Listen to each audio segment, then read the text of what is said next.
안녕하세요. 저는 경기도에서 아들을 키우면서 살고 있는 43세 여성입니다. 남들과 다를 바 없이 평범하지만 행복한 결혼 생활을 하는 정말 평범한 여자였죠. 그런데 저는 한 남자 때문에 가정이 파탄나고 말았습니다. 제 결혼 생활이 엎어지도록 어처구니 없는 상황을 만든 사람은 다름 아닌 시아버지였는데요. 제가 이렇게 된 건 시아버지의 은밀한 유혹을 과감하게 뿌리치지 못해서 해서는 안 되는 거래를 했던 제 잘못일지도 모릅니다. 저도 사람이고 여자인지라 그런 은밀한 유혹을 차마 거절하지 못했고 시아버지가 파놓은 함정 속에 빠져버리고 만 것입니다. 정신 차렸을 때는 이미 늦어서 빠져나올 수 없게 되었죠. 시아버지는 제가 덫에 걸려서 꼼짝 못한다는 걸 알고 그동안 숨기고 있었던 추악한 본 모습을 여지없이 드러냈습니다. 3년이 지난 지금도 그때를 생각하면 머리가 어지럽고 가슴이 두근거립니다. 그 당시에 저는 도와주는 사람 하나 없이 혼자만의 힘으로 악마 같은 시아버지의 손에서 벗어나야만 했습니다. 제가 무슨 일을 겪었는지 시아버지를 만나기 전부터 자세히 말씀드리도록 하겠습니다. 사진을 찍는 걸 좋아했던 저는 대학에 들어가서 사진 동아리 활동을 하면서 남편을 만나게 되었습니다. 제가 사진을 좋아하게 된 건 부모님의 영향이 컸죠. 저희 엄마는 사진 작가셨고 아버지는 엄마의 열렬한 팬이었습니다. 그래서 부모님은 주말이나 휴가철이 되면 어김없이 저를 데리고 사진을 찍으러 나가셨어요. 그러고 보니 저도 자연스럽게 사진을 좋아하게 되었고, 고등학교에 들어가자마자 아버지에게 비싼 카메라를 선물 받기도 하였습니다. 당연히 저는 대학을 다니며 사진 동아리 활동에 열정을 다했습니다. 정말 사진이 좋아서 동아리 활동에 온갖 정성을 다했는데 그곳에서 남편에게 반하게 되었죠. 남편은 사진 동아리 회장이었고 군대를 다녀와서 저보다 훨씬 연상이었습니다. 저보다 사진에 대해 많이 알았고 전문가 포스가 느껴져서 한눈에 반할 수밖에 없었는데요. 저는 주로 풍경 사진을 찍었지만 남편은 인물 사진을 주로 찍었습니다.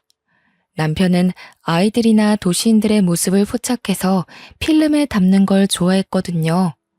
동아리 지도 교수님도 남편의 사진을 볼 때마다 훌륭하다면서 칭찬을 아끼지 않으셨습니다. 야, 얘들아 이것 봐라. 정욱이 사진에는 이 이야기가 들어있어. 딱 봐도 사진이 살아있잖아. 제가 봐도 남편의 사진은 구도가 특이했고 생동감이 있어 보였습니다. 동아리에서 사진전을 해도 남편이 가장 주목받았죠. 저도 남편과 같이 활동하면서 남편은 물론 남편의 사진에 푹 빠졌습니다. 선배 사진은 뭐랄까 참 따뜻하고 깨끗해. 그래서 너무 좋은 것 같아. 선배가 보기에는 내 사진 어때? 정혜 너는 너무 많은 걸 렌즈에 담으려고 해. 렌즈를 통해서 세상을 볼 때는 욕심을 버리고 마음을 비워야 돼. 저는 그게 무슨 말인지 몰라서 가르쳐 달라고 했고 남편은 저에게 성심성의껏 사진 강의를 해주었습니다. 동아리에서 나가는 출사가 아니라 남편 혼자서 떠나는 출사에도 제가 따라갔죠. 그러다 보니 친한 선후배 사이를 넘어서 주말마다 만나서 데이트를 하는 연인이 되어버렸습니다. 나중에는 저희 둘만 따로 시장이나 거리를 누비면서 인물 사진을 찍기도 했고 인적이 드문 산이나 계곡을 찾아서 아름다운 자연을 렌즈에 담기도 했어요. 그리고 남편이 졸업을 할 무렵에 제게 프로포즈를 했습니다. 남편의 프로포즈는 독특했어요. 사진을 찍는 사람답게 저를 곁에서 지켜보면서 찍은 여러 장의 사진들을 모아서 주었습니다. 남편의 사진 속에 담겨있는 제 모습을 보니 부끄럽기도 했지만 제가 특별하게 느껴지더군요. 그래서 결혼하자는 약속을 하고 남편이 직장을 구하자 바로 식을 올렸습니다. 이제 남편을 내조해주며 화목한 가정을 꾸리면 되겠다 싶었는데 그때부터 문제가 생겨버렸습니다. 시아버지께서 결혼하면 시댁에 들어와 살라고 하시더라고요. 저는 당연히 분가할 줄 알았는데 느닷없이 시댁살이를 하라고 하니까 당황스러웠습니다. 시댁에 와서 살라고요? 상견례 때는 그런 이야기 없으셨잖아요. 그걸 미리 말해야 하니? 넓은 집 놔두고 돈 들여서 새 집 구할 필요는 없잖아. 그리고 나도 며느리가 차려주는 밥상 한번 받아보자. 시아버지의 말에 저보다 시어머니가 먼저 반기를 드셨습니다. 요즘은 며느리가 들어와 살겠다고 해도 시부모가 눈치 보기 싫어서 나가라고 하는 거 몰라요? 당신은 편할지 몰라도 나하고 며느리는 불편하단 말이에요. 오호, 누가 평생 데리고 살겠대? 손주 생기기 전까지만 같이 살자는 거야. 원래 가족이란 같이 살면서 정드는 거라고. 당신은 아무것도 모르면서 가만히 있어. 시어머니는 그냥 둘이 나가서 살아라고 하셨지만 시아버지는 끝까지 고집을 피우셨습니다. 결국 저희 남편도 시아버지 말대로 하자고 해서 시댁살이를 하게 되었죠. 저는 그래도 그동안 봐온 시부모님 성격을 알고 있기에 같이 살아도 괜찮을 거라고 생각했습니다. 그런데 막상 살아보니 제가 생각한 거랑 다르더군요.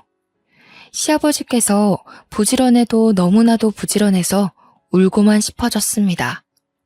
시아버지는 새벽 4시만 되면 어김없이 일어나서 하루를 시작하셨거든요. 그 덕분에 저까지 새벽잠을 설치게 되었습니다. 게다가 시아버지는 아침을 꼭 챙겨 드셨습니다. 남편과 저는 간단하게 빵과 우유로 아침밥을 챙겨 먹거나 아예 건너뛰었는데 시아버지는 아침 식사를 거하게 차려드려야 했습니다. 최소한 5가지 이상의 반찬과 국이 있어야 했는데요. 그것도 새 반찬과 새 국이어야 했습니다. 미리 만들어 놓으면 싫어하셨죠. 시어머니가 그 말을 전해 들었을 땐 제가 얼마나 힘들어할지 몰랐습니다. 정말로 이렇게 할 수 있겠어? 내가 새벽에 일어나서 도와줄까? 나도 포기했는데 네가 할 수 있겠니? 나는 내 남편이니 싸우면 되지만 너는 며느리라 별소리도 못할 거다. 네 시아버지가 워낙 까다로워서 네가 많이 힘들고 피곤할 거다. 괜찮아요. 안 도와주셔도 돼요. 밥만 차려드리고 다시 자면 되죠. 아버님을 위해서 그 정도는 당연히 해드려야 한다고 생각해요. 어머님께서 너무 걱정을 하시길래 왜 그러나 했습니다. 그때까지만 해도 반찬과 국 이야기만 들었지 아침 시간대를 못 들었거든요. 아침을 새벽 3, 4시부터 준비해야 할 줄은 전혀 몰랐습니다. 물론 저도 아버님께 조금만 늦게 일어나시면 안 되냐고 여쭈어 봤죠. 그런데 시아버지께서 아침을 드시고 바로 헬스클럽에 운동을 하러 가시기 때문에 이른 식사 시간대를 고집하셨습니다. 오죽했으면 어머님이 뭐라 소리를 지르며 짜증을 내시더라고요. 여보, 며느리 힘들게 하지 말고 아침 대충 때워요. 내가 안 해주니까 그동안 알아서 잘 챙겨 먹고 다니더만 왜 그러는 거예요? 당신이 안 해주니까 어쩔 수 없이 대충 먹고 다닌 거지. 이제 며느리가 해줄 거니까 잘 챙겨 먹고 다닐 거다. 며느리가 알아서 잘해준다는데 당신이 왜 나서? 당신이 해줄 거야? 아휴, 말 안 통하고 꽉 막혀서는 남의 집 딸 귀한 줄도 모르고. 됐어요. 당신이랑 말 안 할 테니까 알아서 살아요. 며느리가 힘들다고 울면 내쫓을 테니까 알아서 해. 시어머니와 시아버지가 제 눈앞에서 이렇게 싸우는데 어쩌겠나요? 제가 열심히 아침 해드리겠다고 싸움을 말릴 수밖에 없었죠.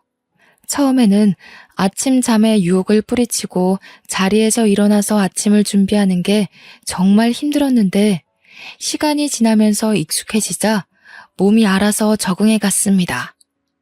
그래서 나중에는 알람을 맞춰놓지 않아도 오전 3, 4시면 어김없이 눈이 떠졌어요. 그만큼 제 생활이 없어지는 기분이 들었지만 저와 반대로 시아버지는 기운 넘치셨습니다. 이제 막 60대에 들어섰지만 말이나 행동은 20대 청년이나 다를 바 없이 거침없으셨죠. 옷차림도 정장 같은 건 쳐다보지도 않으셨고 늘 활동하기에 편한 티셔츠와 청바지를 입으셨습니다.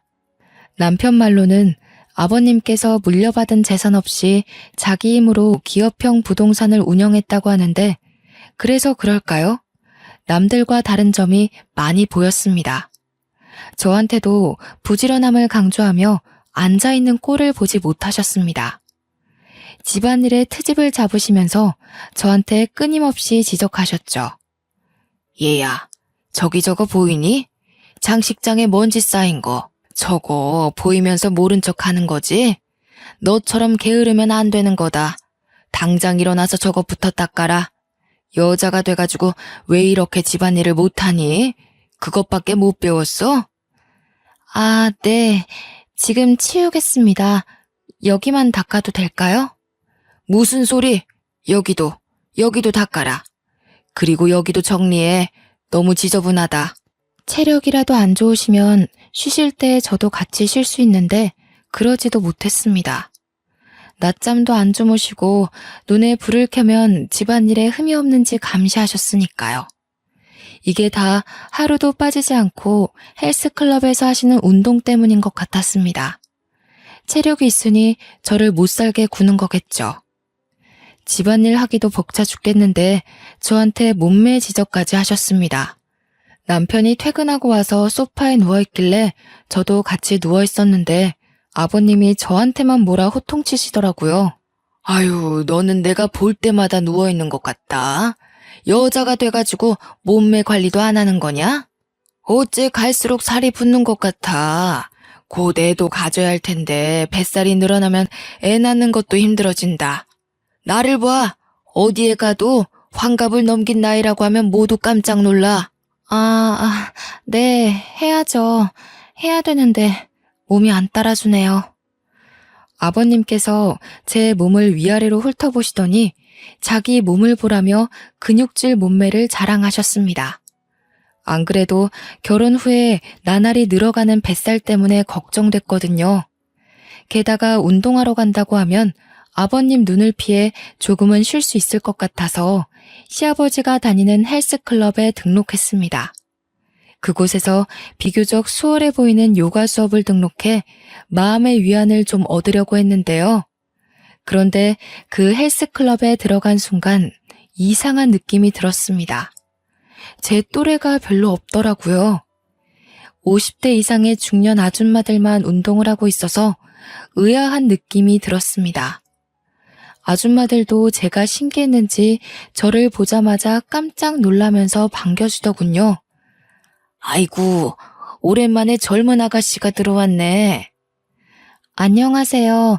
결혼한 지 이제 2년 됐는데 아버님이 운동을 하셔서 따라왔어요. 혹시 저희 아버님 알고 계시나요? 아버님? 설마 최 사장 말하는 건가? 어머나, 최 사장 며느리란 말이야?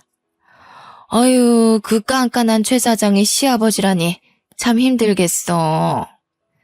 저희 아버님을 아세요? 친하신 거예요? 말도 마. 그 양반이 몸이 너무 좋아서 이름 났어. 성격만 안 깐깐하면 아주 인기 짱일걸? 아주머니가 하는 말을 들어보니 아버님이 헬스클럽에서 유명 인사인 것 같더라고요. 몸을 만들려는 중년 남자들이 제법 많아서 아줌마들이 운동은 제쳐두고 남자들이 운동하는 걸 구경하는 것 같았습니다. 그렇게 헬스클럽을 다니면서 아주머니들과 수다를 떨게 되었는데요. 집을 벗어나 운동하는 척 사람들과 어울리니 그나마 숨통이 트이더군요. 그곳에서 미정이 언니와 가장 많이 친해지게 되었습니다. 돌싱 경력 5년 차라는데 아줌마들 사이에서 가장 입김이 센 것 같았습니다. 운동은 하나도 안 하고 그 언니랑 떠드는 걸 아버님께 들켜서 PT 수업을 받게 되었죠. PT쌤이 제 또래 여자였는데 저보다 키도 크고 몸매도 좋아 보였습니다. 돈도 많이 내서 아깝기도 하고 저도 몇 달만 열심히 운동하면 비슷한 몸매가 되지 않을까 싶어서 열심히 수업받았는데요. 그런데 며칠 지나지 않아서 선생님과 사이가 틀어지고 말았습니다. 사실 그 선생님이 처음부터 불친절하긴 했거든요. 기구 사용법이나 자세를 가르쳐 줄 때부터 제게 노골적으로 짜증을 부려서 저도 화가 나 있었습니다. 그날도 가르쳐 준 걸 이해하지 못해서 다시 물어보니까 먼 산을 바라보면서 한숨부터 내쉬었죠. 내가 방금 알려줬잖아요. 저번에도 그러던데 왜 자꾸 그러세요? 최정혜 씨는 머리를 폼으로 달고 다녀요? 몇 번이나 알려줘야 하는 거예요. 죄송해요. 제가 몸으로 하는 건 잘 못해서요. 다시 한번 알려주시면 안 될까요? 몸이 아니라 머리가 문제인 것 같은데요. 똑바로 들으세요. 다시 알려줄 테니까. 선생님 말투나 태도가 정말 기분 나빴지만 최대한 좋게 생각하려고 노력했습니다.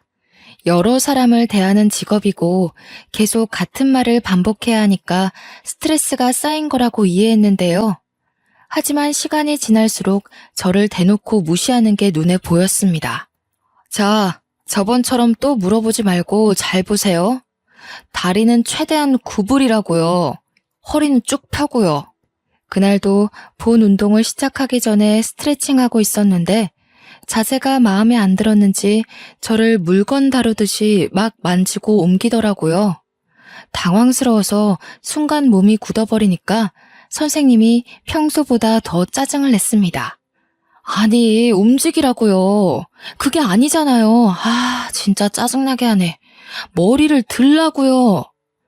그 여선생이 화가 난 듯 신경질적으로 소리를 치면서 제 머리채를 잡아당겼습니다. 아무리 좋게 생각해도 이건 아니라는 생각이 들어서 저도 소리를 지르기 시작했습니다. 지금 뭐 하시는 거예요? 보자 하니까 정말 저한테 지금 화풀이 하시는 거예요? 제가 처음으로 소리를 지르면서 난리를 피우는데 선생은 눈 하나 꿈쩍하지 않았습니다. 당연히 사과할 줄 알았는데 뭐가 문제냐는 듯 팔짱을 끼고 저를 멀뚱하게 쳐다보더라고요. 뭐가요?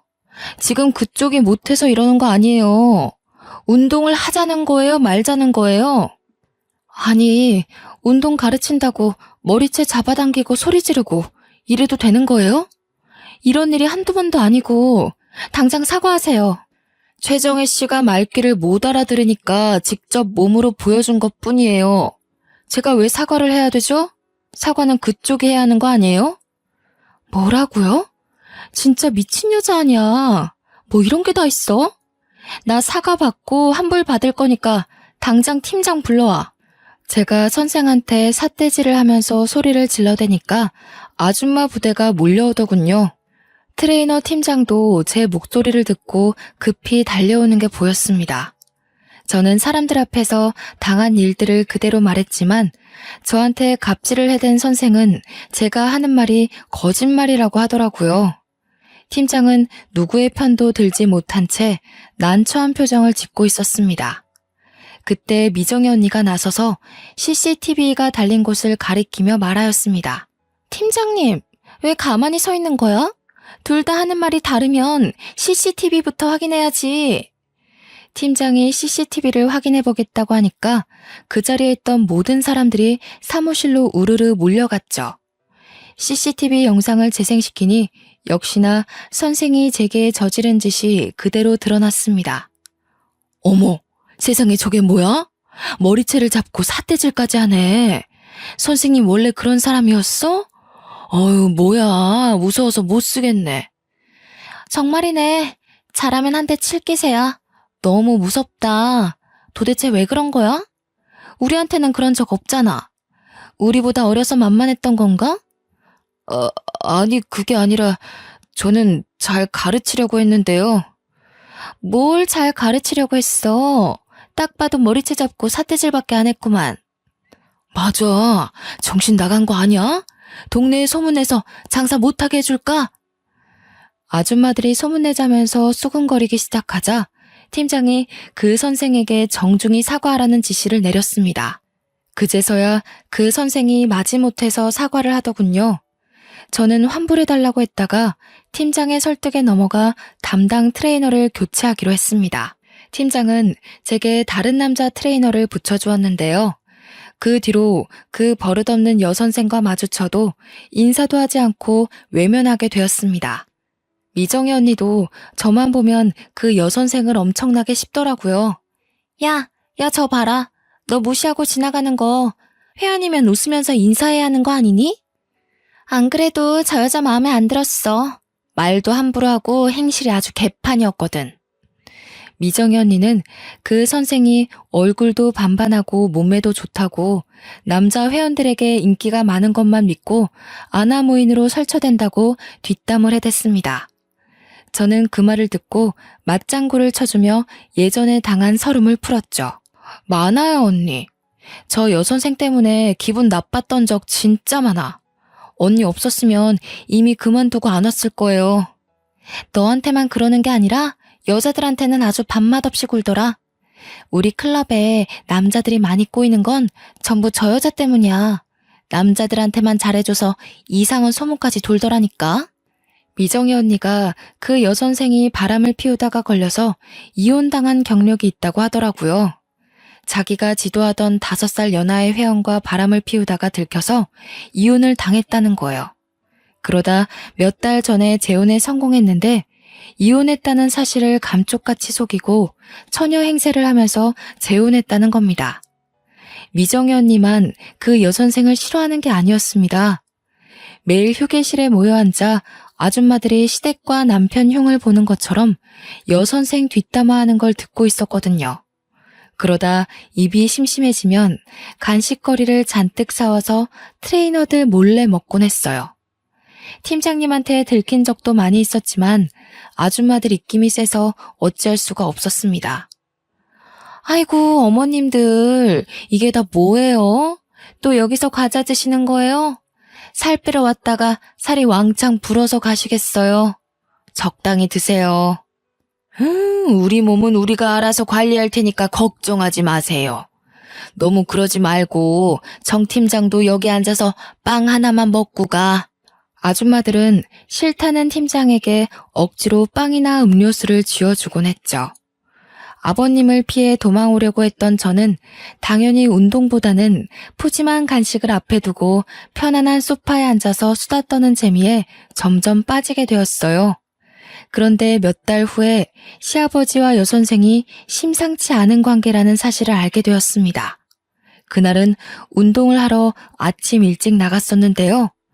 원래 이른 새벽부터 점심때까지 집안일을 하고 오후에 헬스클럽에 나갔었는데요. 그 시간대에만 수업이 가능하다는 핑계를 대고 아주머니들이 많이 모여있는 시간대를 선택한 것이었습니다. 그런데 에어로빅이라는 새로운 수업이 생겨서 아주머니들이 아침 일찍 모이자고 했거든요. 오랜만에 만반의 준비를 하고 나갔는데 너무 이른 시간대 수업이라서 그런지 아주머니들이 거의 못 오셨더라고요. 그나마 온 분들도 피곤하다고 집에 가겠다고 하길래 휴게실에 잠깐만 앉아 있으려고 했습니다. 집에 가면 아버님이 있을까봐 조금만 더 있다가 가려고 했죠. 그런데 휴게실에 들어가니 시아버지와 여선생이 딱 붙어 있는 거 보고 깜짝 놀랐습니다. 아버님과 여선생도 놀라서 얼른 떨어져 앉더군요. 아니, 세기 네가 이 시간에 웬일이냐? 원래 이 시간대에 안 나오지 않아? 에어로빅 수업이 새로 생겼길래 그거 들으려고 왔어요. 저는 이만 가볼게요. 아버님한테 무슨 말을 해야 할지 모르겠더라고요. 충격을 너무 많이 받았는지 머릿속이 새하얘져서 급히 휴게실에서 나와버리고 말았습니다. 둘 사이가 정말 수상하다는 생각했지만 확실한 증거가 없으니까요. 시아버지를 추궁할 수 없는 노릇이라 증거를 찾으려고 노력했습니다. 그날 이후로 아버님 뒤를 졸졸 따라다니며 어딜 돌아다니나 확인했는데요. 얼마 후에 둘이 내연관계라는 확실한 증거를 잡게 되었죠. 시아버지와 여선생이 헬스장 근처의 모텔에서 나오는 걸 보게 된 겁니다. 저는 당연히 그 순간을 사진으로 남겨두었는데요. 집에 돌아온 저는 어떻게 해야 할까 고민이 되었습니다. 제가 다 말하면 어머님이 어떻게 될지 걱정되더군요. 하지만 제가 숨기고 있다가 가정이 더 망신창이로 파탄날 것 같아서 아버님과 대화를 나누기로 결심했습니다. 아버님이 운영하고 있는 사무실로 찾아가 할 말이 있다고 했죠. 새애기 네가 내 회사는 웬일이냐? 할 말이 있다는 연락은 받았다만 설마 그 일 때문에 그러니? 아버님도 잘 아시네요.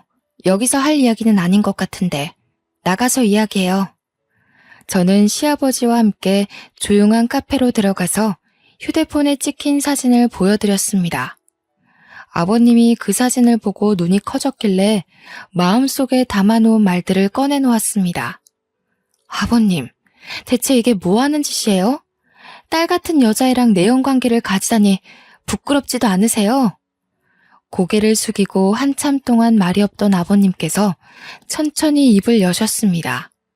너한테는 입이 10개라도 할 말이 없다. 그런데 남자는 말이다. 늙으나 젊으나 매력적인 여자를 보면 마음이 끌리는 게 당연한 것이야. 마음에 든다고 아무 여자하고 어울리는 건 짐승들이나 하는 짓이에요. 당장 그 여자랑 헤어지세요. 안 그러면 어머님한테 다 말씀드릴 수밖에 없어요. 난 그럴 수 없다. 난 그 아이를 버릴 수 없어. 10억 줄 테니까 앞으로는 눈 감아다오. 10억이면 충분하지 않냐?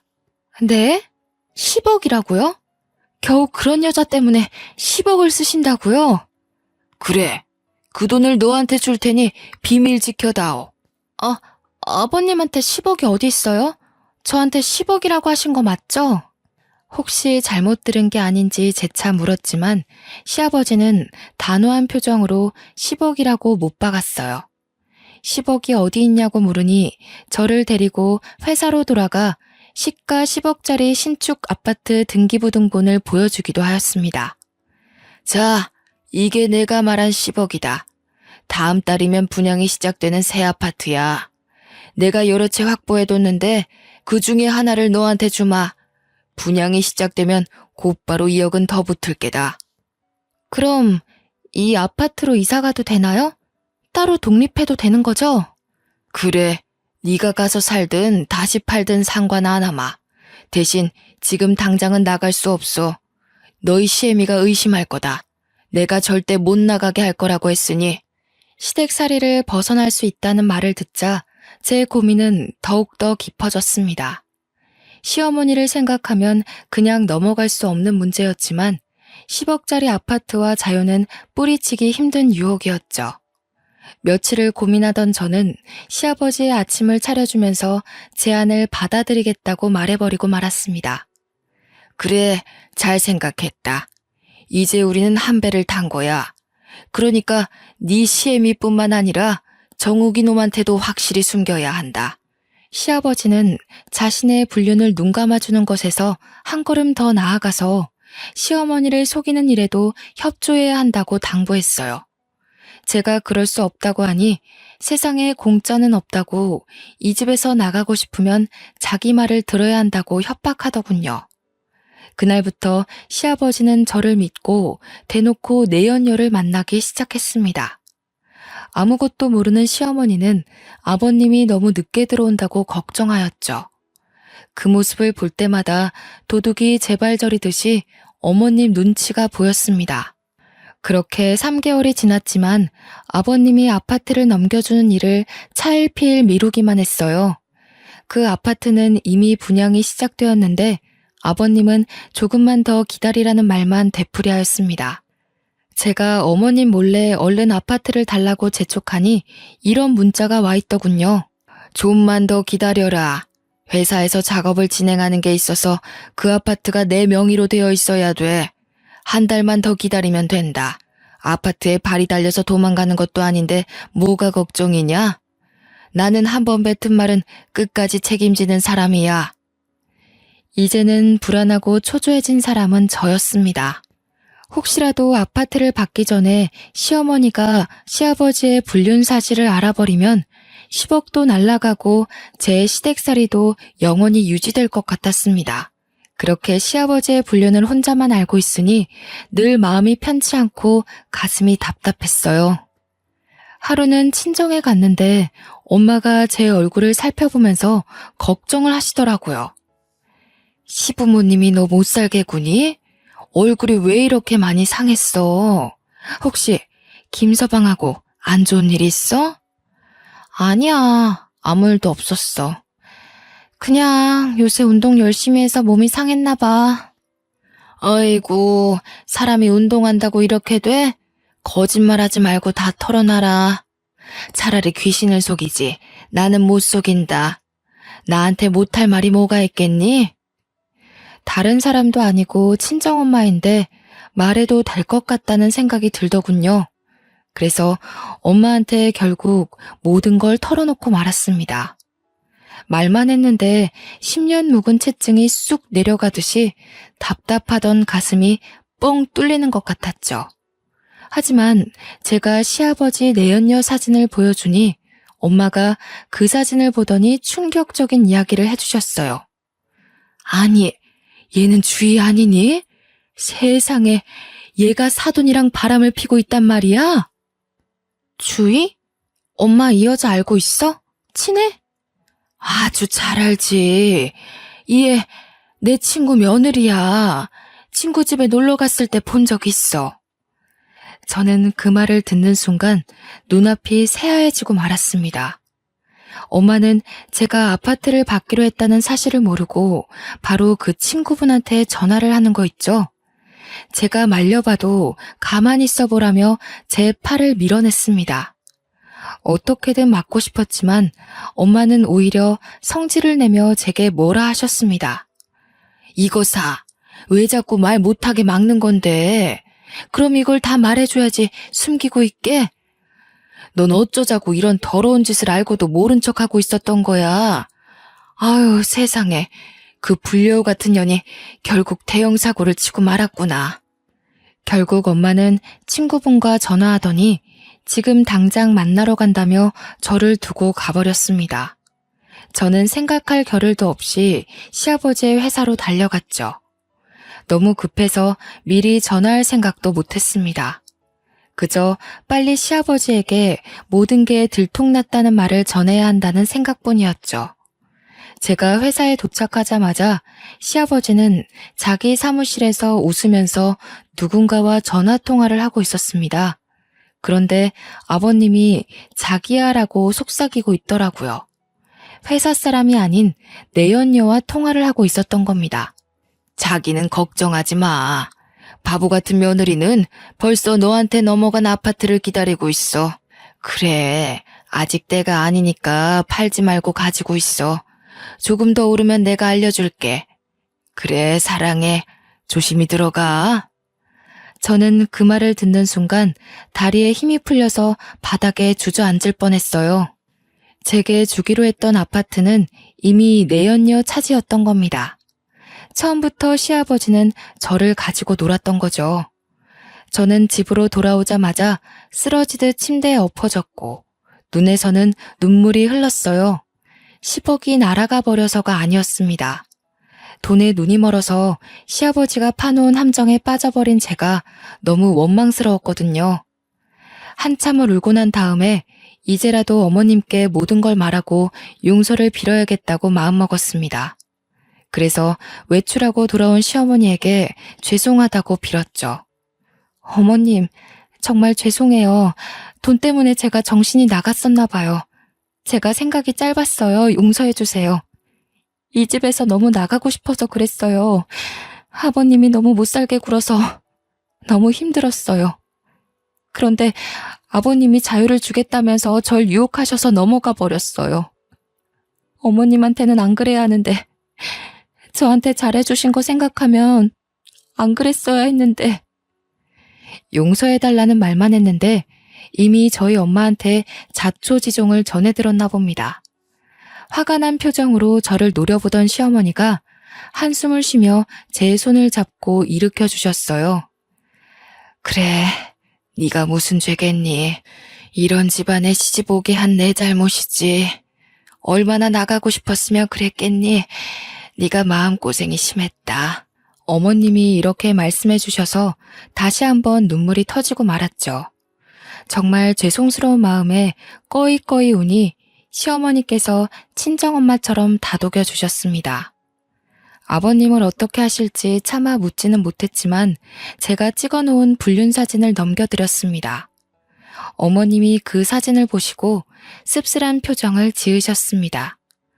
나중에 들은 말인데 시어머니가 그 사진을 들고 회사로 찾아가서 이혼 소송장과 함께 시아버지 얼굴에 던져버렸다고 하더군요.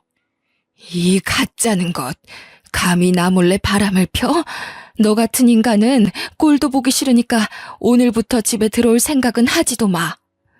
어머님은 그 길로 집에 오자마자 아버님 옷이나 전자기기를 사무실로 모두 보내버렸습니다. 내연녀는 더 비참한 처지가 되었죠. 헬스클럽에 쳐들어온 엄마 친구분에게 머리채를 잡아뜯겼거든요. 사람들 앞에서 불륜녀라는 소문이 쫙 퍼져서 헬스클럽에서도 해고 통보를 받았습니다. 시어머니는 여선생을 상대로 상간녀 소송을 해서 시아버지가 준 아파트를 받아냈습니다. 그런데 시어머니가 그 아파트를 제게 넘겨주시더군요. 이제 시댁살이 그만하고 여기 가서 살아라. 그리고 사람은 돈을 보면 누구나 욕심이 생기는 법이야. 네가 가진 게 없으니 그런 유혹에 넘어갔을 거라고 생각한다.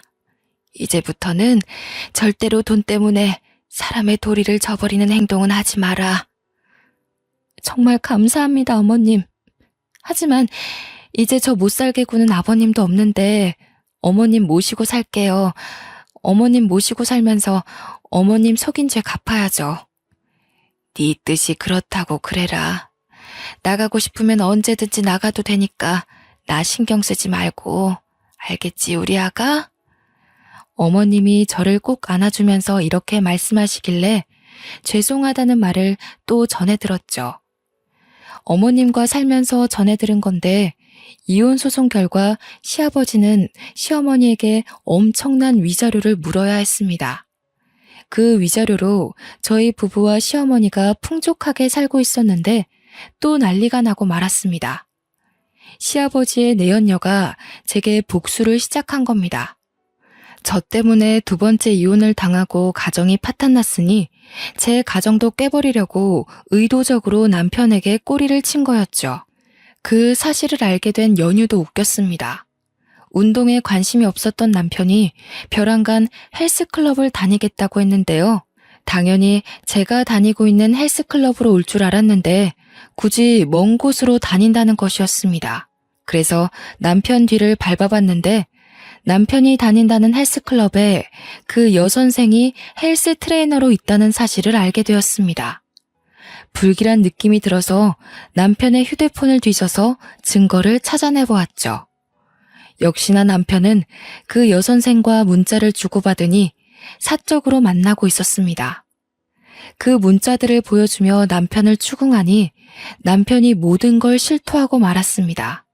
그 여선생이 남편 회사 근처에 서 있다가 번호를 땄으며 운동을 가르쳐주겠다고 불렀다는 사실을요. 하지만 저는 여선생의 유혹에 넘어갈 뻔했던 남편을 용서하기로 했습니다. 따지고 보면 저도 참 속물이었으니까요. 제가 시아버지와의 거래에 응했던 것처럼 남편도 그런 거라고 생각했습니다. 남편이 저처럼 무릎 꿇고 눈물로 속죄했으니 받아주기로 했는데요. 하지만 돈 때문에 아버지 뻘 되는 남자와 놀아났으면서 자기 잘못은 전혀 인정하지 않고 멀쩡한 가정을 파탄내려고 작정한 여자는 용서할 수 없었습니다. 그래서 미정이 언니를 포함한 아줌마 부대에게 모든 걸 이야기하였습니다. 그 언니들을 데리고 가서 여선생이 있다는 헬스클럽에 난리를 피웠죠. 헬스클럽 팀장으로 보이는 사람에게 여선생이 이 동네에서 어떤 짓을 저질렀는지 다 까발렸습니다. 결국 여선생이 그 헬스클럽에서도 해고를 당하자 제가 있는 헬스클럽으로 와 사과를 하기도 하였습니다. 하지만 저는 그 여선생을 문전박대하였죠. 그날 이후로 돈의 유혹에 넘어가 흔들릴 때가 있었습니다. 그때마다 시아버지가 제안했던 아파트를 생각하고 있는데요. 시아버지가 약속했던 아파트는 제 것이 되었지만 저도 인생 정말 똑바로 살아야 한다는 교훈을 확실하게 배웠습니다. 여러분들은 저처럼 돈의 유혹에 넘어가지 마시고 인간된 도리를 지키시길 바랍니다. 정말 창피한 일이지만 다른 분들에게 도움이 되길 바라는 마음에 이렇게 사연글을 써봅니다. 여기까지 제 이야기 들어주셔서 감사합니다.